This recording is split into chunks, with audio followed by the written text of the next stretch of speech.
Okay, so welcome back to Bismarang Circle Host and Training. We are in week 2 of 5, or that might be week 3 of 6 for a couple of you, but week 2 of 5. So before we go any further, I'm just going to quickly run through a little quick summary and reminder of what we did last week.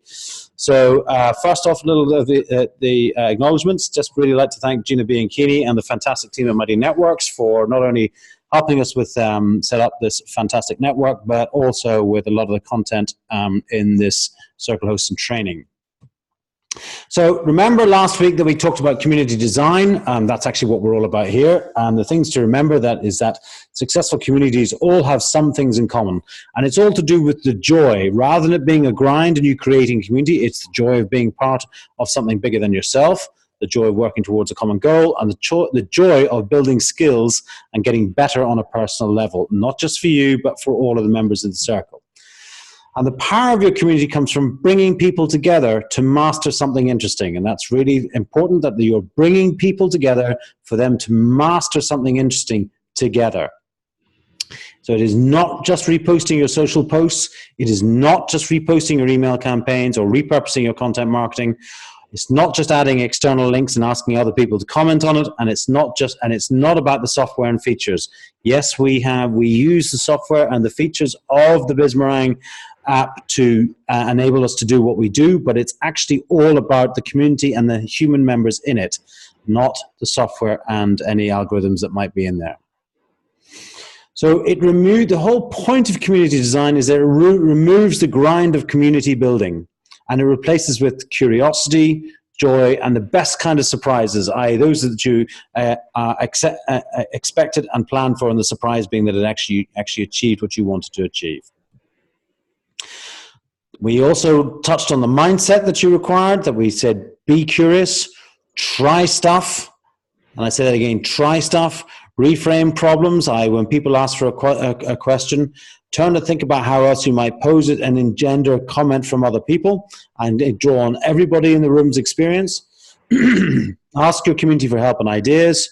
Trust the process that we're going through now. And just going back on that trying stuff, seeking perfection is a major barrier. Do not try to get it absolutely perfect before you launch or before you try something or put it out there. All of Silicon Valley is built on design, ship early, and iterate. So they don't look for perfection. They look to gain as close to perfection as they possibly can based on real user feedback. So seeking perfection from the start, at the start, is a major barrier. So we then talked about the structure. We're going to start off with what you've done this week, and what we looked at last week and what you've done this week has been producing your big purpose, which is essentially why we are all here in the circle, or why everybody has joined you in your circle. Today, we are going to look at a year in the life, where we are going on our quest, and specifically the monthly. We start off with the monthly themes there, which is the general roadmap of your relevancy. This all sounds like big marketing bollockology words, but actually you'll understand it when we go through it. And then next week, we'll look at weekly calendars and daily actions. Okay, so just final reminder, your big purpose is the motivation for your community. It's something that can only be accomplished by bringing these exact people together. So what you're doing is creating the motivation for the community, and that community will only work because of those exact people that you brought together. And you're going to take them through the hero's journey, which we talked about, and how that journey applies to your circle. And anyway, and then a little bit more on the best big purposes, which we have touched on last week. And then we finalized with to define your own big purpose. Because we're running a little bit short on time, we're not going to touch on the how did it goes for you. Hopefully they are in there in the circle and in the comments, and there's a couple in there where people have put them in. One thing that did come out on the ones that the homeworks that were done, or the big purposes that were there, some of them got a little bit wordy, and where possible I have suggested some iterations how to cut it down slightly, but bearing in mind that it's not that it has to trip off the tongue, but it doesn't have to look like an essay to be read. Okay, so get into the meat of what we want to do today. What we're into today is essentially where we are going. What results we want to achieve at the end, and results we want to have generated in a year. And there are some basic examples. Now, those results generally split down into two areas, and there's sometimes a third.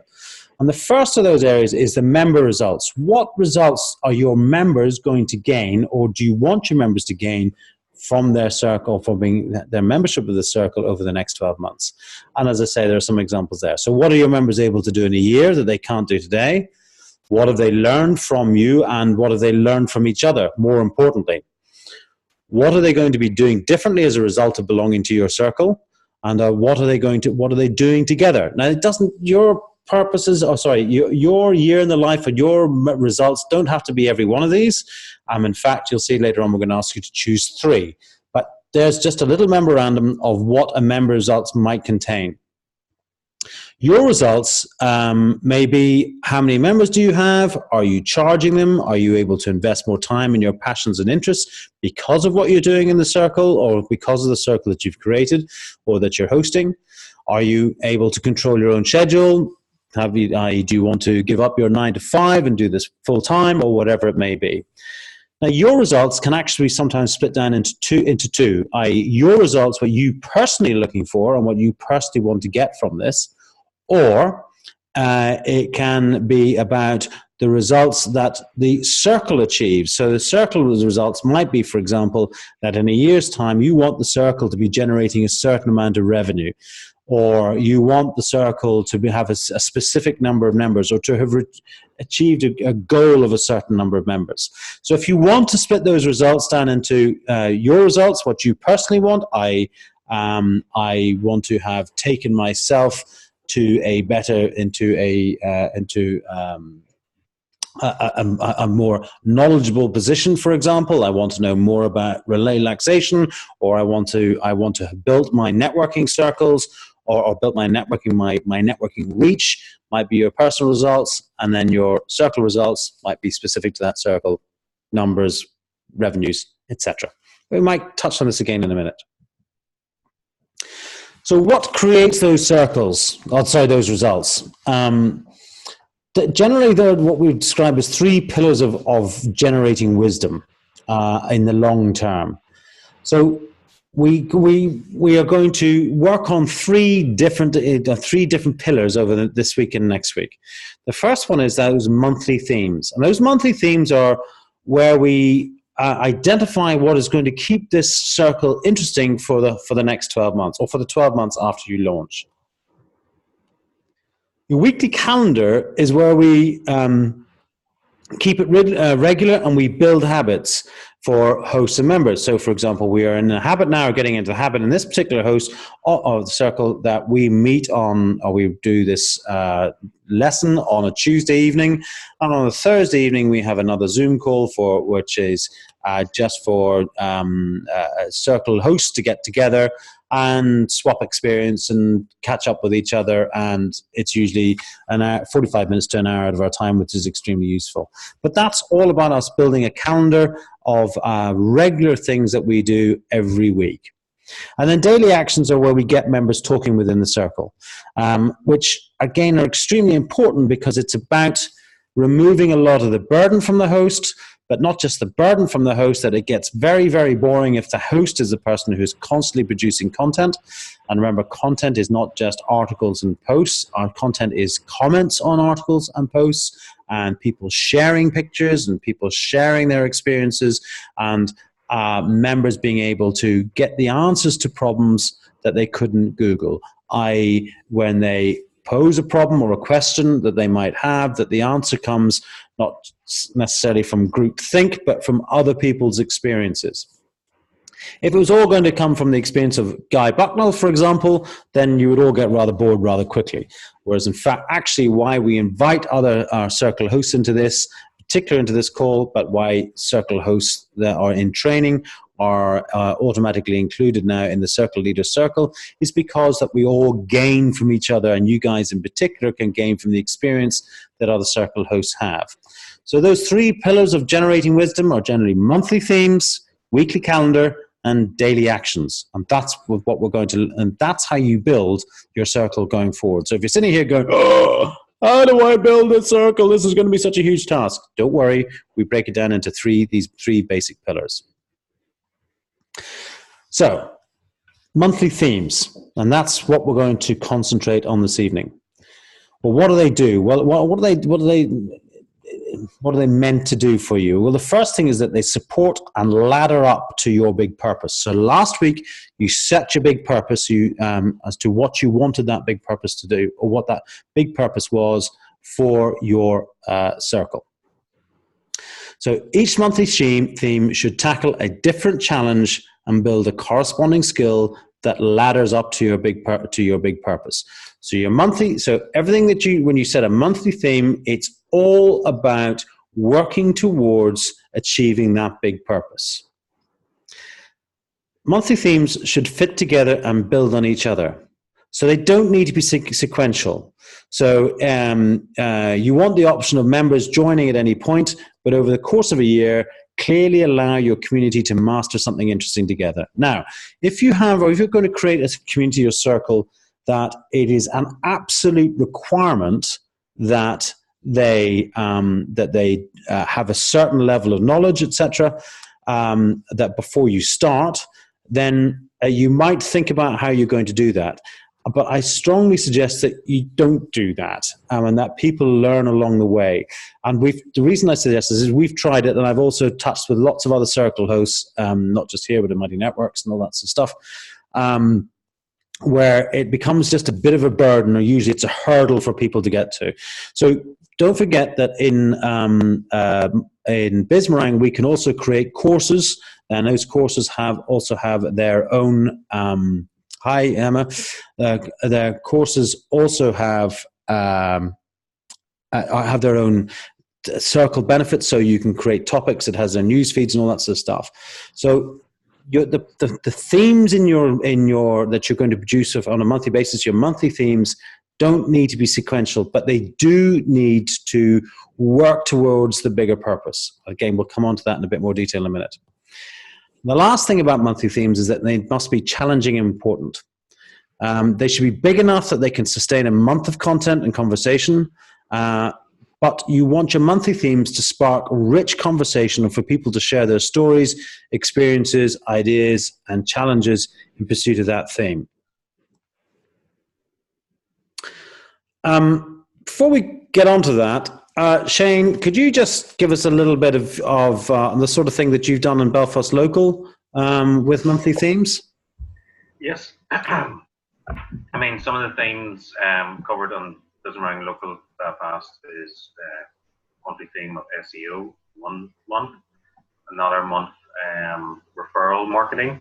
So basically every month break down the Bizmarang Local Belfast Circle is all about helping the members to grow their business.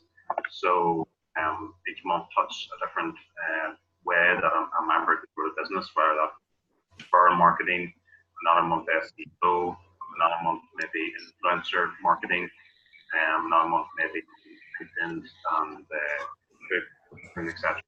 So trying to break down over the year all the different topics that a small business owner would learn from that would really help them to grow their business. So I think the aim for this for the next year for my members, and then break it down how we're going to achieve that month.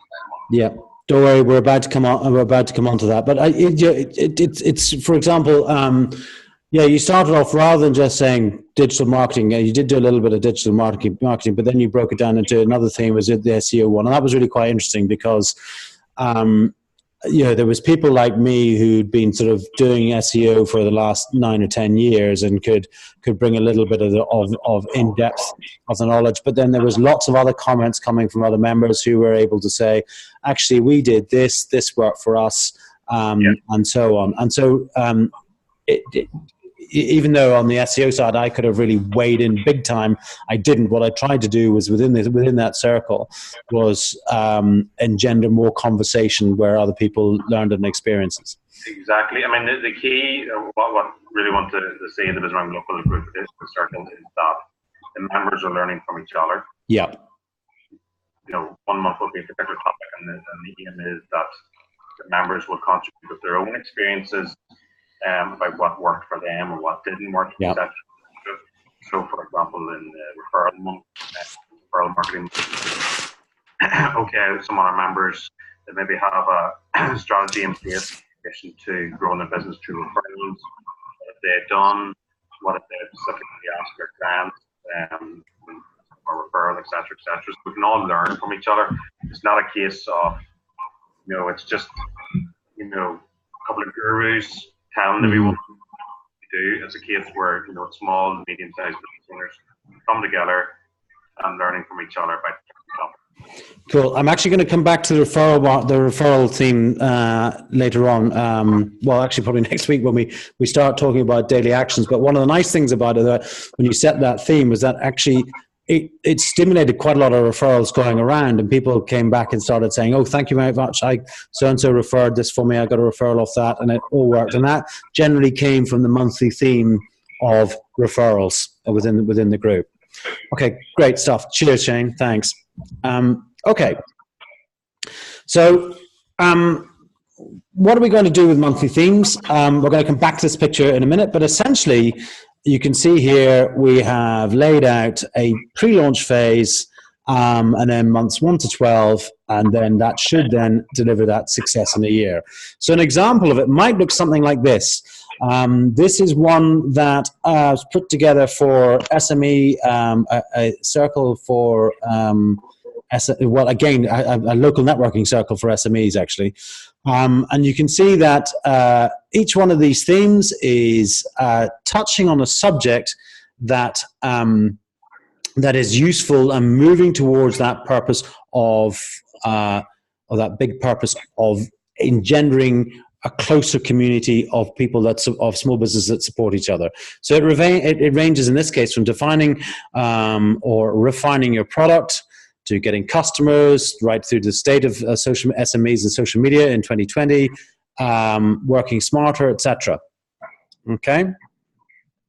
So how do we get to this point? So just go back to there's that point that bit of a slide that we pulled up earlier on about member results or the results that you might look for, or the results that you might want to attain.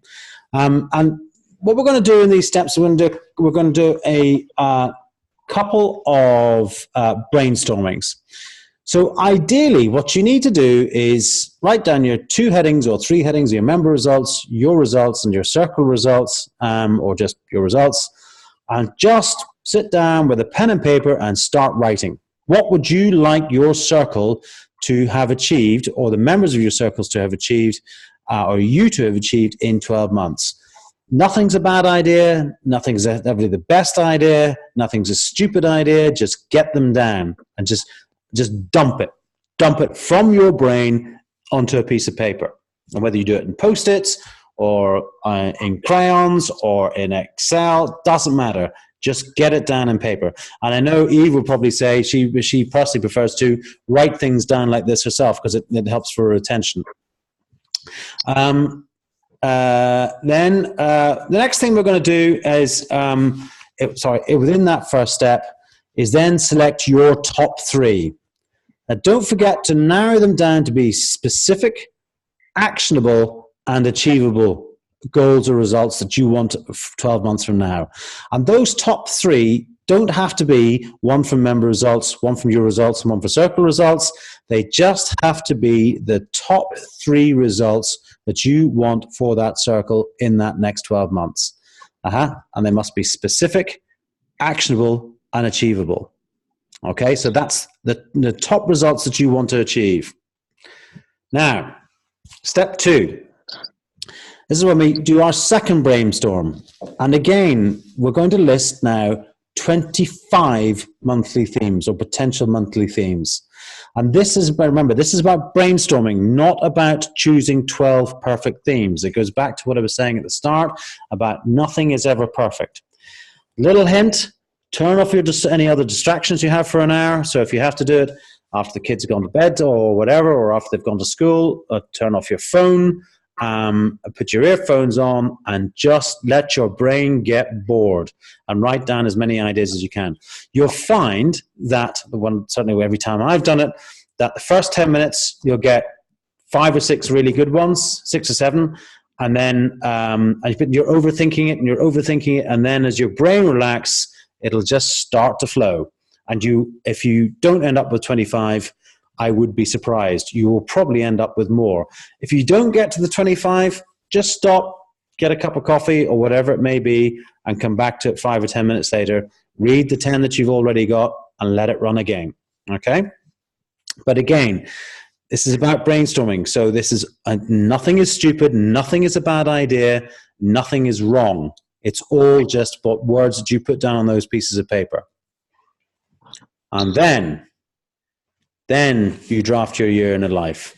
Okay? So out of those 25 or those monthly themes that you've picked, then you can start distilling those down to the best 8 to 12. And I'll tell you why I said 8 to 12. So the point being here is that get those 25 done and do them over an hour. Just let it all percolate up and then start selecting your top 8 to 12. Now, why do I say 8 to 12? Surely, Guy, there's 12 months in a year. There is. But note that high priority or really useful themes can be repeated. So, for example, in this example, you can see that in August and March, getting customers is repeated because getting customers is highly important to this particular circle. So I'm sure, for example, just going back to Shane's example of referrals, where people actually got a load of benefit out of it, I'm sure you're probably going to repeat the referrals thing again at some point in the next 6 or 7 months. Okay, the other thing is to take account of the macro needs at certain times of the year. So in this particular case, we're talking about small businesses, and that in November, Small Business Saturday occurs, and so that in fact, actually, you might be setting Small Business Saturday as your theme for the month. It might be that, for example, if you have a circle of Turkish barbers, for example, that you might have set Movember or the growing a moustache as your big purpose in November because of the Movember campaign that is going on at the time. In this example, you might see that in April, this particular monthly theme or year in life has, in the month of April, back office and efficiency, because actually April is where you're doing your tax returns. Actually, I probably would have done that in March and the build up to your tax return to be done in April, etc. But certainly in one or two of the circles that Alison is going to be kicking my backside about that one for SMEs, particularly in our Wantrepreneur circle. Okay, but the point being here is that we are repeating. First of all, repeating the really good ones or really useful ones or especially useful ones, but not consecutively. So not getting customers in August and September. It's getting customers in August and March with a 6-month break between them or whatever it may be, and take into account of the macro needs of what's going on in a certain amount of the year. And as I say, be aware of other events in the calendar, such as Movember or whatever. Now, just because you sit out in this pre-launch phase and set this out for the next 12 months doesn't mean to say that's it set in stone for the rest of the year. I would suggest that the first 3 monthly themes are set in stone and that you review it again in 3 months' time, or review it as much as you like all the way through. The point being, though, is that you have got a basic framework of how it's going to work over the next 12 months. And you might then adjust it further on down the line. You'll find that in the first year, you will adjust this 2 or 3 times, because the more of your circle the longer you run the circle, the more experience that you get of not only running the circle and doing events with it and all that stuff, but also what your members really need, and what you're getting out of it. So, do we have any questions and comments on that? No? Anybody all good? Emma, does that make sense? You missed the first half? I know, I'm sorry, but yeah, that makes perfect sense. Yeah. Okay, Eve? Just the point that you made about writing it down. seriously, the forms are online, but if you physically take pen or pencil in hand, you really do get more creative. You're crossing different synapses, and again, as Guy said, you retain it. So just gonna drive that point home again. Alison, what have you got any experience of monthly themes? No, I was just, it really helps you when you sit and brainstorm like that to think about your themes, and then you actually stick, if you have a theme in your head and then you create all the content around that, it makes life a lot easier for you. Yeah, no, absolutely. For me, going through this process really helps stimulate the weekly calendar and the daily actions that we're going to touch on next week. Because at which point I'd say, okay, right now I have a theme. At which point I'm going to start understanding how I can generate this contact, or that initial content to stimulate the conversation. And Shane's point about referrals was really interesting, because it was extremely successful, that within actually quite a small circle, that the amount of business that went around between them, and that came from the monthly themes. Okay, right. So to keep it short and sweet, this week's task is to follow the 3 steps that we just identified. Okay, and those are to first, step 1, identify your 3 top results that you want to achieve. I suggest that you brainstorm those, write them down, so you've got 10 or 12 of them, and then pick the 3 top results that are strongest. Then another brainstorm, a long list of potential themes. Take it slow, take it easy. You'll find the first 3, 4, 5 come quite easily, and then you'll get a bit of a chasm of brain funk, and then actually when you relax, they will all then start to flow. And then the last one is then draft your year in a life and post it in our newsfeed in the Circle Leaders Circle. All right? Little tip, strongly suggest that you do them in 3 different sittings. Okay? So tomorrow morning or this evening, identify your 3 top results. And then tomorrow afternoon, then look at doing the brainstorm of a long list of potential themes. And then after that, either the following day or something like that, draft your year in a life. In general, very general terms, identifying your 3 top results, i.e. doing that brainstorm with the first 12 and then picking the top 3, 40 minutes. You'll probably have it in your head already, what you want to do. The potential themes and settling down on those last 3, allow an hour for it. And then to draft your year in a life, once you have those potential themes, those top 25 potential themes, you find that drafting your year in a life, again, half an hour, 40 minutes. Okay, cool, good stuff. And I think, yeah, that's right. That's our last one. So before I switch off the recording, anybody got any other questions? Are we all happy and good? No? Oh, good. Okay, listen, guys, thanks very much. Let me just stop the sharing, and I'm also then going to stop the recording. Thanks very much. Thank you, guys.